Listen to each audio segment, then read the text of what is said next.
Bom dia. Eu já estou com aquela voz bonita já de sexta-feira, última sexta-feira de Bienal. Bem-vindos, bem-vindas. Estamos aqui hoje para falar sobre escrita a quatro mãos. Eu já acho difícil escrever com duas, imagine com quatro. Acho que deve ser um trabalho bem interessante. Eu estou aqui com a Bia Schauf, bem-vinda. E com a Cris Herman, também bem-vinda. Obrigada. Eu queria que vocês se apresentassem. Eu sempre gosto de deixar os convidados se apresentarem, que eu acho que é a chance que vocês têm de falar o que realmente é importante para vocês. Quer começar, Cris? Eu sou a Cris, sou formada em publicidade. Nunca tinha pensado em escrever um livro até aquele dia. Eu sou a Bia Schauf, eu sou jornalista, empresária da comunicação. Já tinha escrito alguns livros antes do convite da Cris aparecer. E amo escrever, assim. No fundo, o que eu amo mesmo é escrever. Escrita já faz parte do seu dia a dia, né? Sim, total. Então, eu queria começar realmente perguntando de onde veio essa ideia, né? Quem teve essa ideia, quem chamou quem, se a história já existia, como foi. E mais do que isso, se vocês já se conheciam antes, né? Se existia uma parceria aí na vida já, né? Assim, de se conhecer. Sim, a gente já era amiga quando veio a ideia. Bom, foi assim. Imagina um apartamento onde o que cai na cozinha você ouve no quarto, né? Família inteira ali, mora o pai, a mãe, os filhos e o cachorro. E o meu marido teve a brilhante ideia de fazer um doutorado. E ele queria o quê? Estudar. Isso quando? Em 2017. Ele resolveu falar, vou estudar aqui, nesse ambiente. Super concentrado, né? E começou a me pressionar para ter o silêncio. Oi, crianças pequenas, cachorro, família. Aí, certo dia, ele resolveu ser mais ogro do que ele poderia. E eu, para não responder e nem matá-lo, fui tomar um banho. Enquanto eu estava no banho, eu desejei atravessar um portal e ser casada com um cara bem mais legal que ele, tá? É o desejo que a gente tem quase todo dia. E aí falei, putz, essa ideia dá um livro. No dia seguinte, eu ia almoçar com as minhas amigas.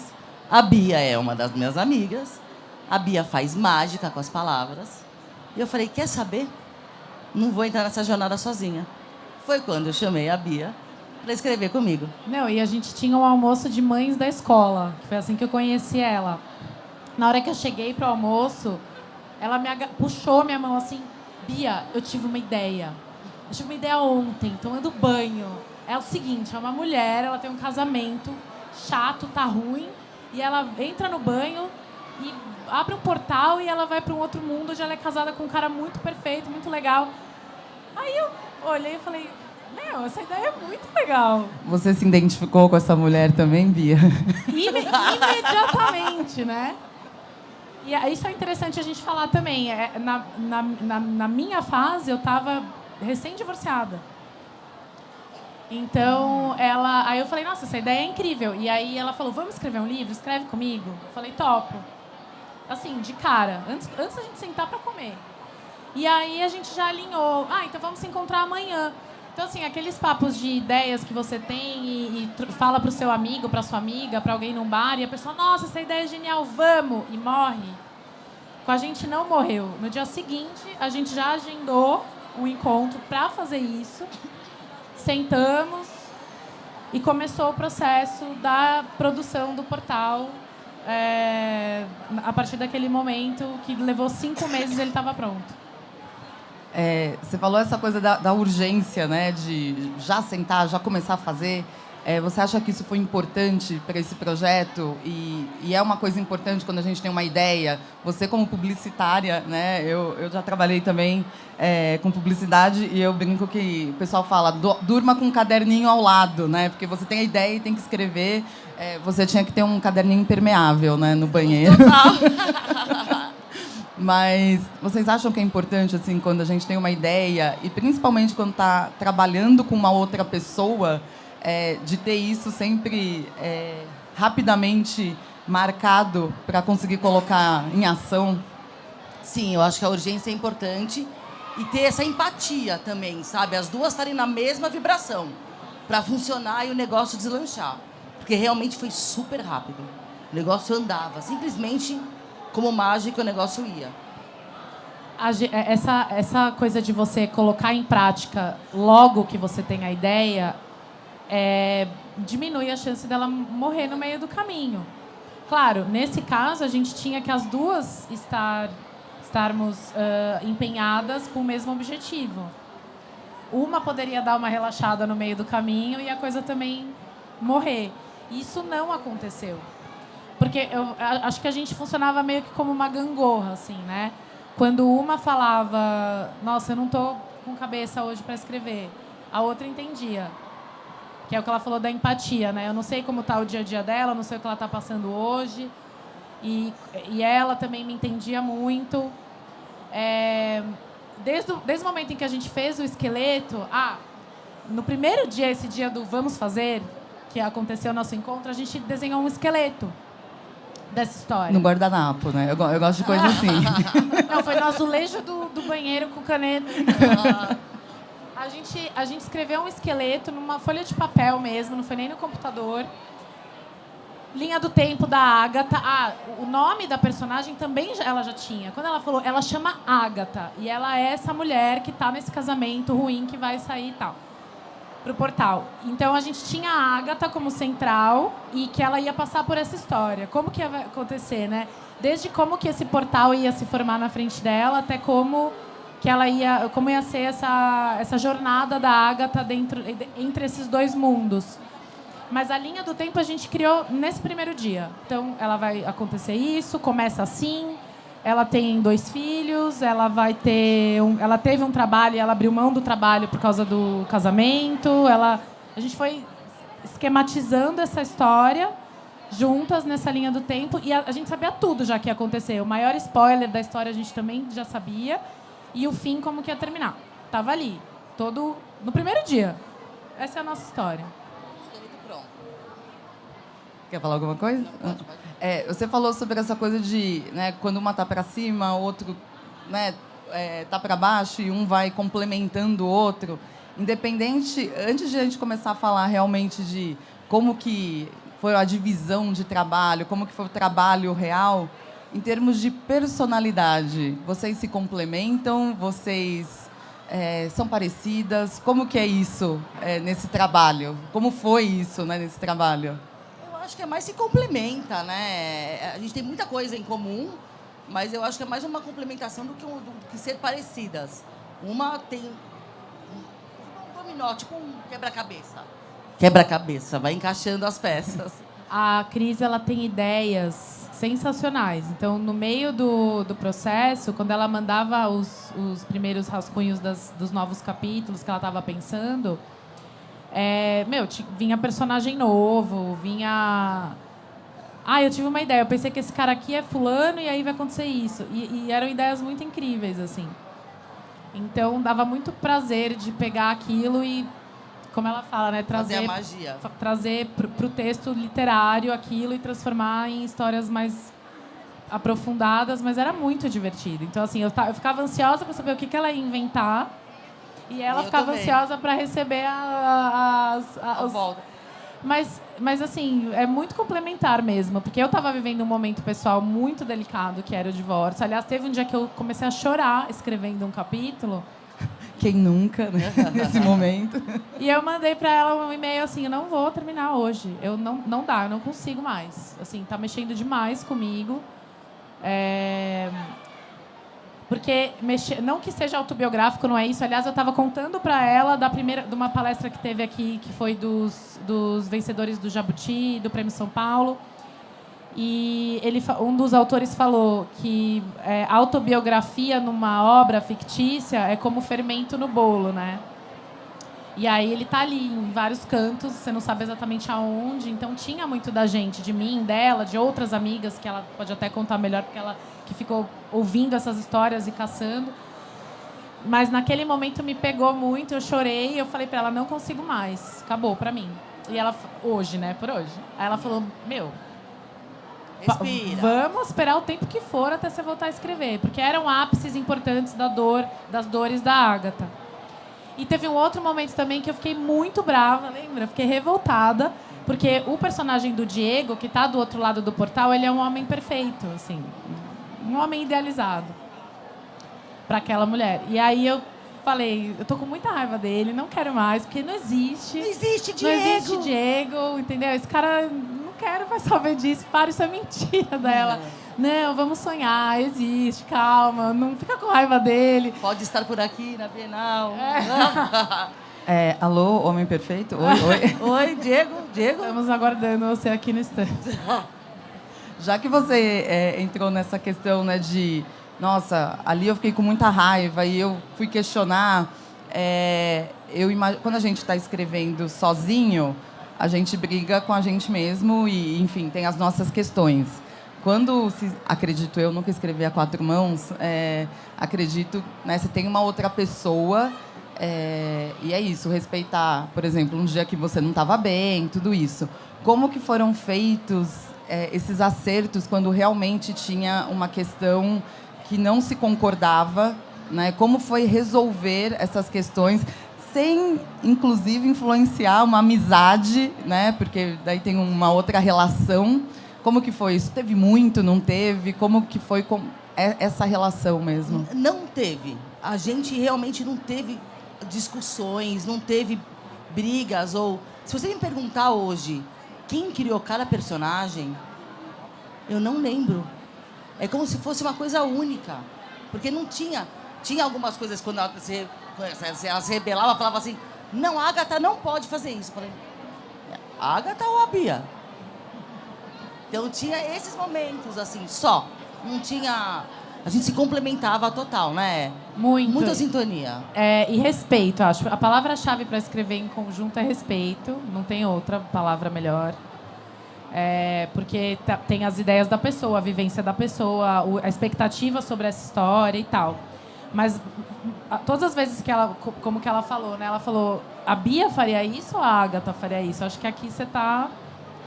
Aí eu, nossa, é mesmo. Não, deixa eu mudar. Porque, né, a gente quer se ver ali numa heroína, né? E não é você. A Ágata é muitas mulheres em uma. E ela me lembrava disso com muito respeito. E eu queria saber um pouquinho do processo mesmo da escrita. Assim, quando se escreve a quatro mãos, vocês definiram... você vai pensar isso? Você já falou que você já não lembra quem criou uma coisa ou outra, mas eu imagino que talvez tenha tido uma definição, né, de como que vai ser esse processo. Então, vocês fizeram um esqueleto e depois foi o quê? Você vai pensar, eu vou escrever. Queria que vocês falassem desse processo prático mesmo, né, para quem quer escrever a quatro mãos. Conta, B. Conta como era. A Cris escrevia... calma, deixa eu ir por prazos. Primeiro, a gente definia prazos. Então, assim... Daqui 5 dias, vamos ter pelo menos 2 capítulos? 1 e 2. Vamos, beleza. Aí ela falava, eu escrevo 1, você continua o 2. Beleza. Aí ela me mandava, dentro do prazo combinado, o capítulo, e eu pegava e fazia uma edição, uma releitura ali para uma coisa mais, não sei, densa, talvez. Porque nem sempre vinha tão densa. Às vezes já vinha, né? Às vezes ela já mandava super denso. Às vezes precisava adensar, daí a gente fazia.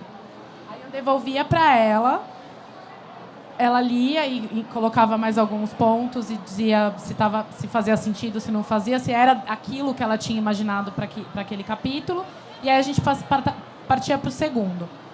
Raras vezes nós furamos os nossos prazos, raríssimas vezes a gente furou. Então, 5 dias, 2 capítulos. No fim dos 5 dias tinham 2 capítulos, salvo essas exceções de surtos que rolaram.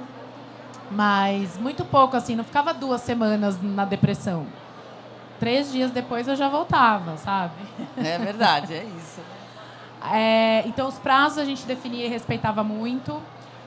Uma cobrava a outra. Você já fez? Porque tá acabando. Você vai me mandar? Porque eu não sei se eu consigo fazer em um dia o meu.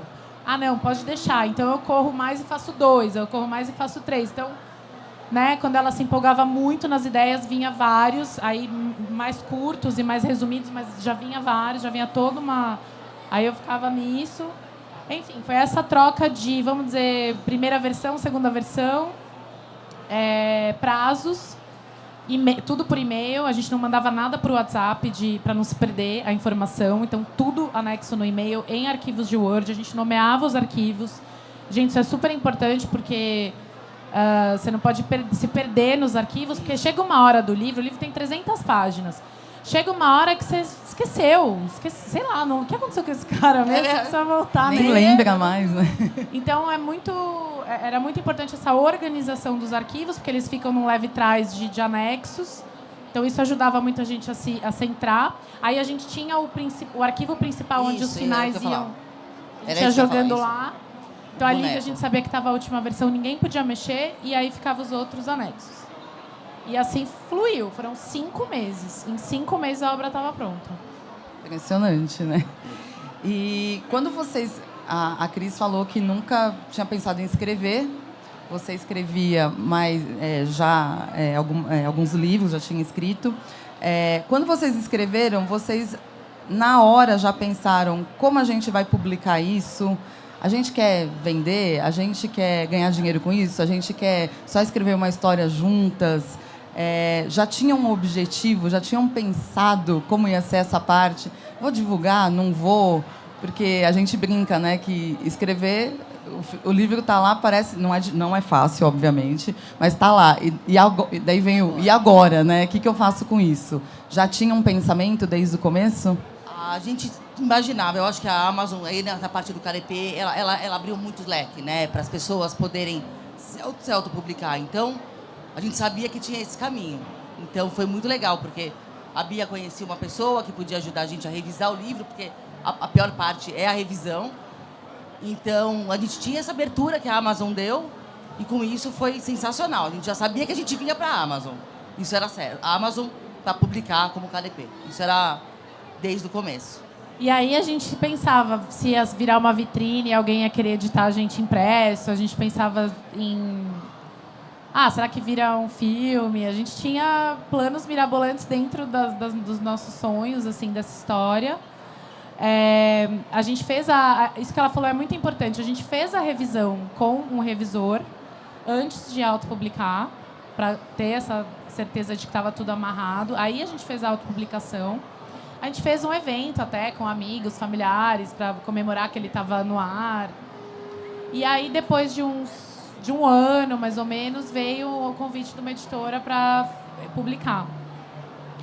E aí, claro, a gente ficou super feliz, óbvio. Aí teve um lançamento do impresso em livraria, com um monte de gente, maior galera. Verdade. A gente ficou super feliz.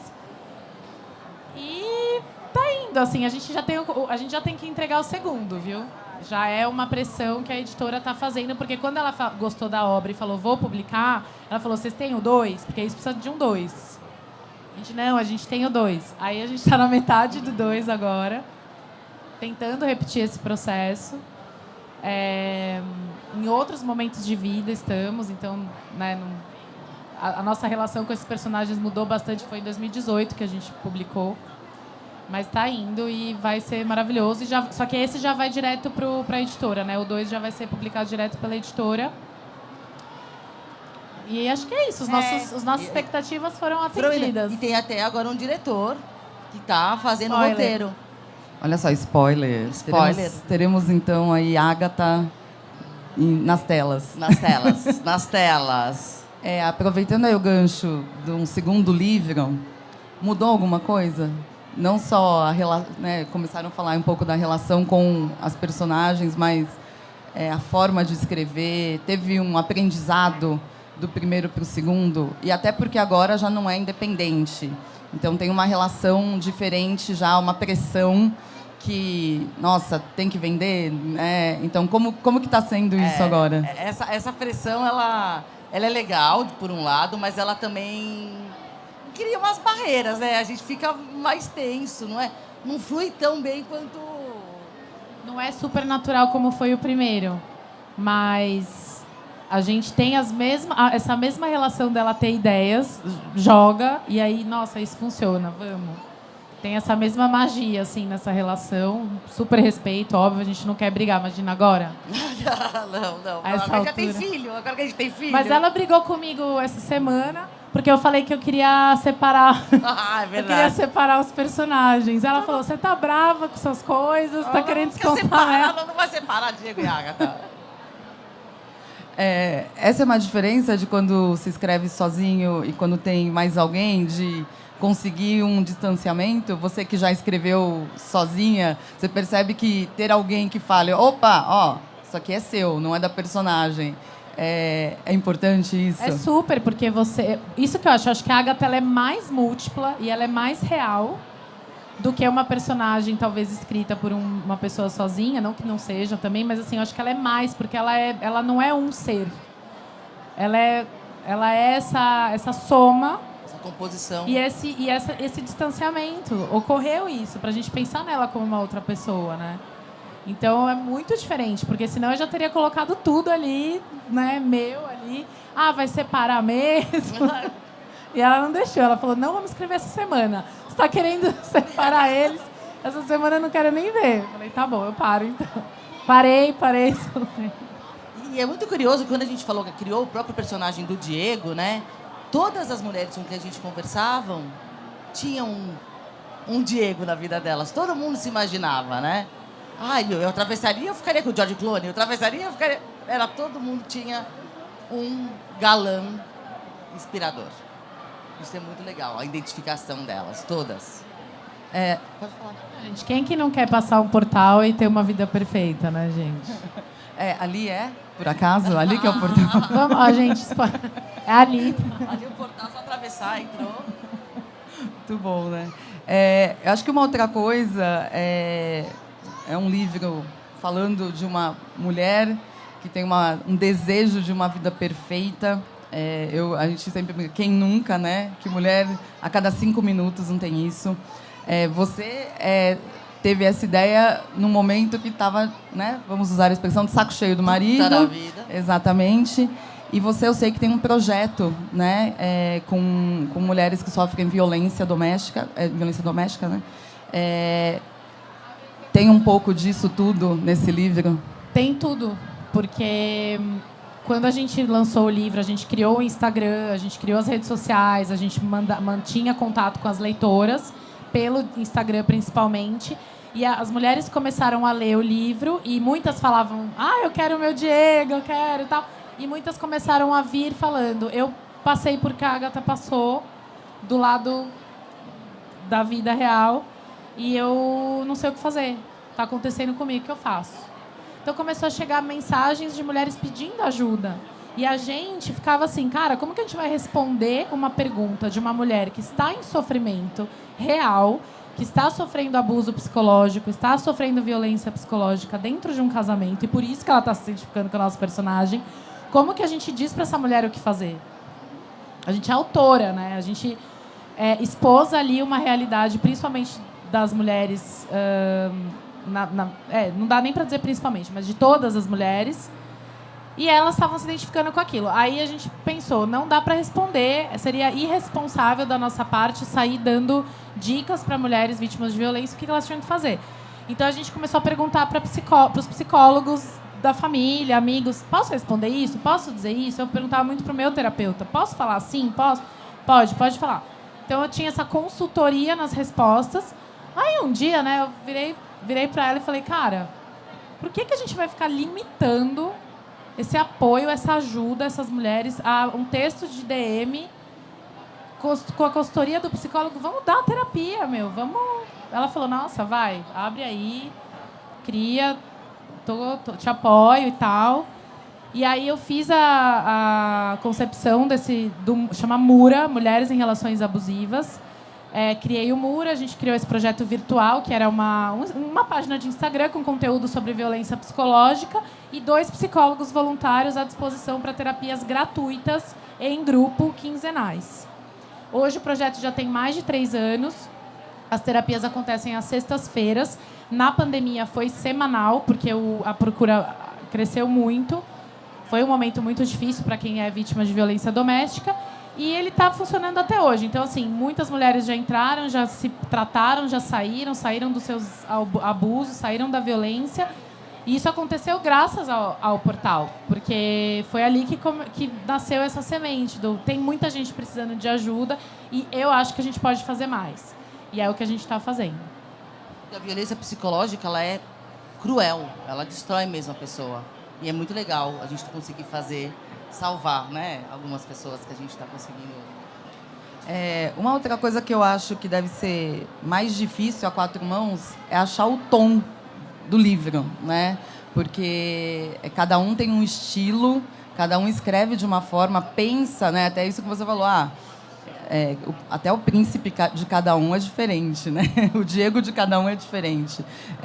Como que foi esse momento de tentar, quando o livro está pronto e você não enxergar a 4 mãos, enxergar um livro, né? Não foram 2 pessoas que escreveram, apesar de a gente saber, mas você conseguir ler uma história que você perceba uma história. Teve essa preocupação? Como que foi isso? Eu acho que é o que a Bia falou. Eu sou uma pessoa muito da criação. E a Bia é mágica nas palavras. Então, era o que ela falou. Ela ficava ansiosa para receber o que eu tinha escrito. E eu mais ainda. Então, o tom era quase sintonia. Não tem uma outra coisa, né? Não tem outra expressão para falar. Era sintonia. Eu mandava, ela lia, voltava e eu falava... Era isso. Era bem isso. Eu ficava super surpresa e feliz com o que ela inventava e dava ali meus pitacos e devolvia. Ela falava, ficou animal, isso está muito lindo. E aí a gente foi. Vocês falaram de uma etapa, que é a revisão, que é algo muito importante mesmo nos livros. Depois teve capa, provavelmente. Queria que vocês falassem das etapas editoriais que vocês passaram e essas escolhas, né, que tiveram que fazer, principalmente capa, enfim, projetos. Como é que foi isso? Como a parte primeiro, revisamos tudo, aí vai para a capa. Como era um romance erótico, né, porque tem a pegada com o Diego, tem a parte a gente envolvente. Classifica como ficção, fantasia, mas erótico. Então, porque o Diego, né? Imagina, ele nas 4 paredes, o cara... Diegão, né? Diegão. Então... Eu vou para aquele portal agora, ali. Atravessa. Então, teve esse momento de a gente pensar numa capa que não trouxesse só a história da violência doméstica, que trouxesse a coisa do erotismo. Então, a escolha era... A gente começou a pensar que tinha que ser uma mulher em direção à banheira. E aí fomos atrás das fotos que a gente poderia usar. Daí como eu tenho uma agência também, a gente pediu ajuda para o nosso designer e ele ficou trabalhando nisso algumas semanas, ele se dedicou muito a esse projeto e ficou lindo, assim. Quando a editora pegou o livro para refazer, impresso, ela mudou um pouco. Ela manteve a lógica, ela manteve a mesma lógica, mas ela mudou um pouco a estética, porque ela achou que a nossa tinha ficado muito meio de terror. Meio dark. E aí ela fez uma coisa um pouco mais viva, assim, né? Um vermelho mais vivo, porque tem a coisa da lingerie, né? Tem todos esses elementos que um erótico traz na capa, mas ela deixou ele um pouco mais vivo, assim. A nossa primeira versão, depois quando a gente compara, a gente vê, né, que tem uma fumaça, não sei, parece um thriller, de repente... Fora de terror. E quando ela refez, ficou uma coisa mais comercial mesmo. É porque começou com terror, né? Assim, começou... Meu marido é uma história de terror, exato. Violência doméstica é uma história de terror mesmo. Da vida real, infelizmente. Da vida real. Sim. Bia, você que já escrevia, né? Qual é a maior diferença para você entre escrever sozinha e escrever a quatro mãos? Qual que foi o que você fala, nossa, isso realmente é diferente? Eu vou só separar. Eu acho que não é escrever a quatro mãos, é escrever com Cris Herrmann. É outra experiência, com certeza. Mas, não, super diferente. É tudo, acho que foi tudo que vocês foram levantando, né? A coisa de alguém te puxar pro peraí, essa personagem é nossa, né? É alguém que cria, que traz outras visões, outros caminhos, às vezes, no meio de um outro caminho. As subtramas que iam surgindo e você nem imaginou. É muito diferente, porque é uma troca que eu acho que torna o romance muito mais rico, né? Verdade. E o legal é assim, a gente vale ressaltar que o mundo do Diego, por mais que ele seja perfeito, lá existe a sogra.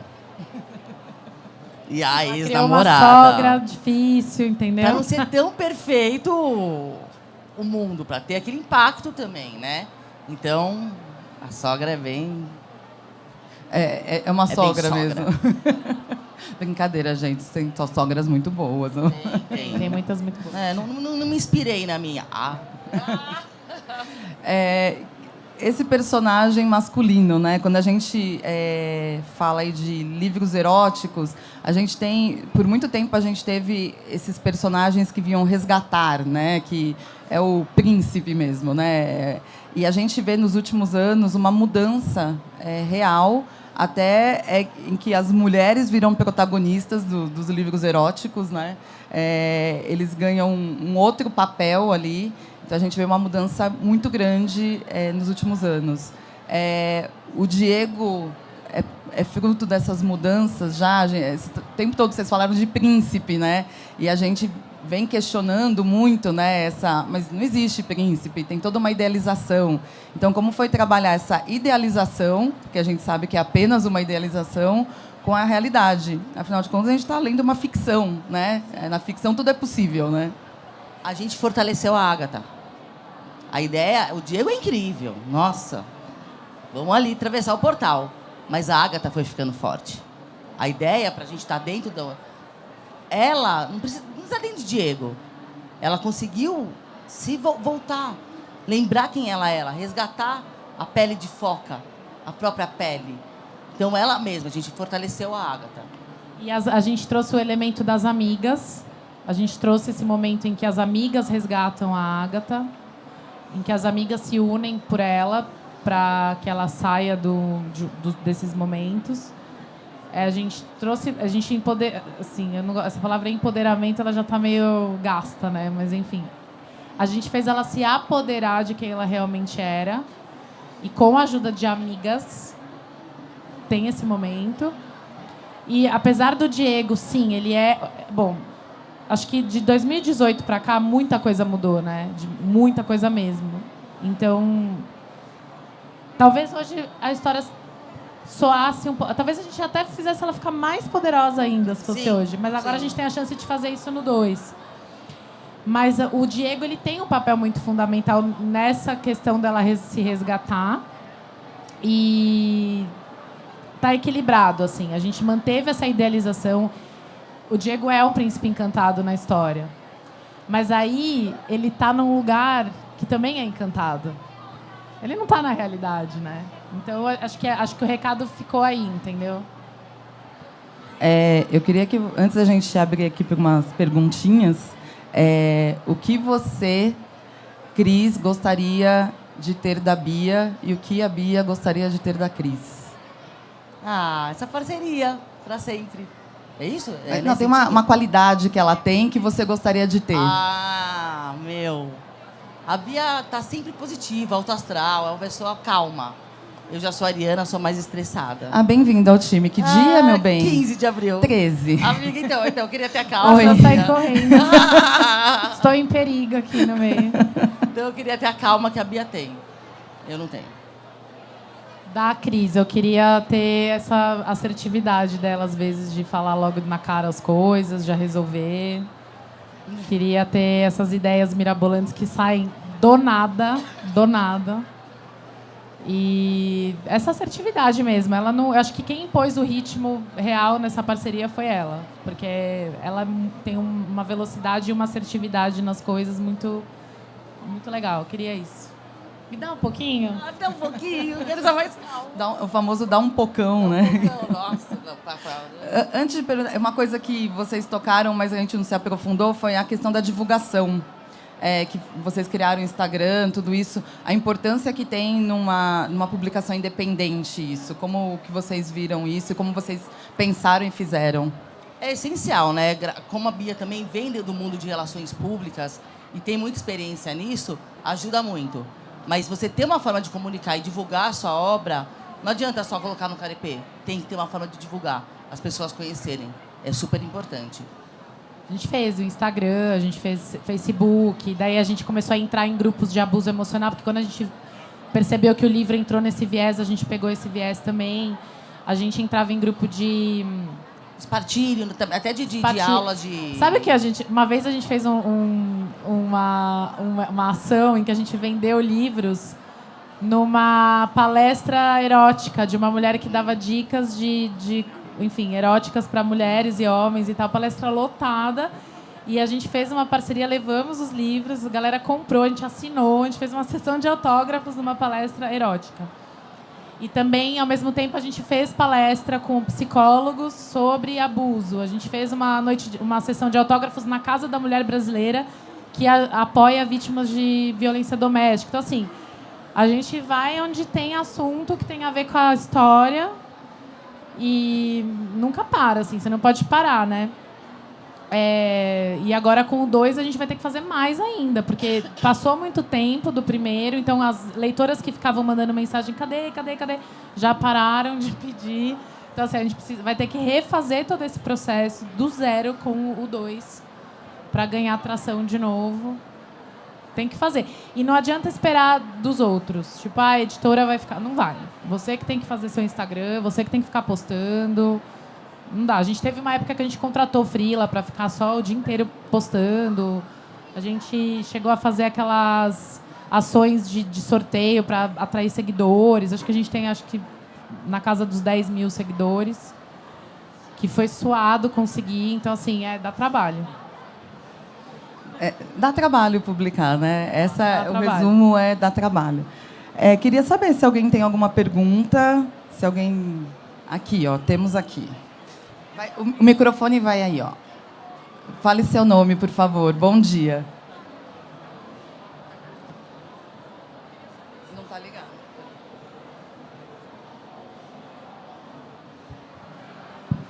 Bora. Eu queria saber se alguma de vocês, depois da edição do livro, ou até durante a construção do livro, vocês compraram a banheira. Não, ainda não. Tô pensando em pegar uma de bebê, colocar lá em casa e ver se atravessa. Gente, eu que destruí a minha banheira. Literalmente, eu tirei a banheira que eu tinha e reformei o banheiro e não tem banheira. Esse é o nível da minha frustração. Você não quer... É triste, né? É isso, né? A senhora tem uma banheira?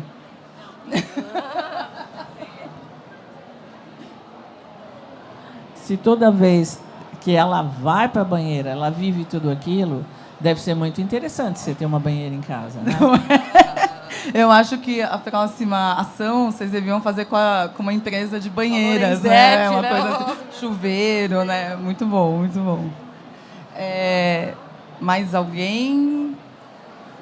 Eu queria que, antes da gente terminar, é um livro erótico, e daí é interessante quando vocês falam, né? É um livro erótico que fala também sobre violência, violência doméstica, e quando a gente pensa assim de cara, parece até coisas opostas, né? Meio que, nossa, parece que incentiva uma coisa e que a gente sabe que não é, obviamente, mas eu queria que vocês falassem sobre isso um pouco, como é o erotismo, a importância do erotismo.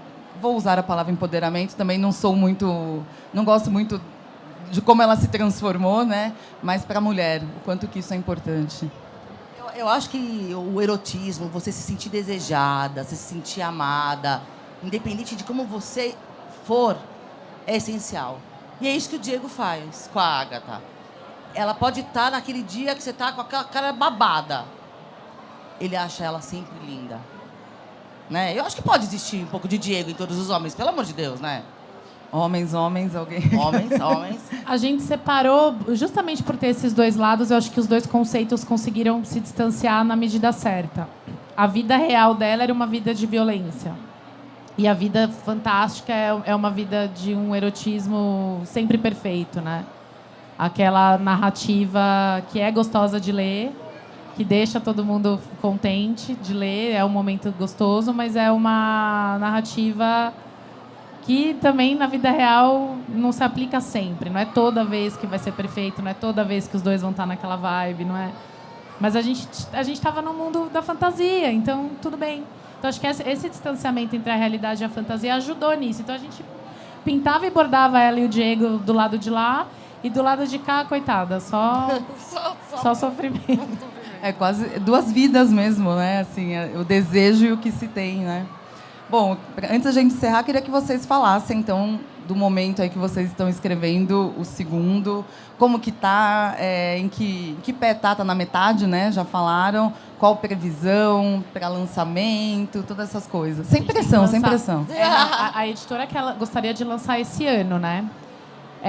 A gente publica em KDP e a editora faz o impresso. Então, ela gostaria muito de já estar disponível esse ano. Então, a gente tem poucos meses aí para finalizar. E aí eles entram no processo da revisão, da capa, etc.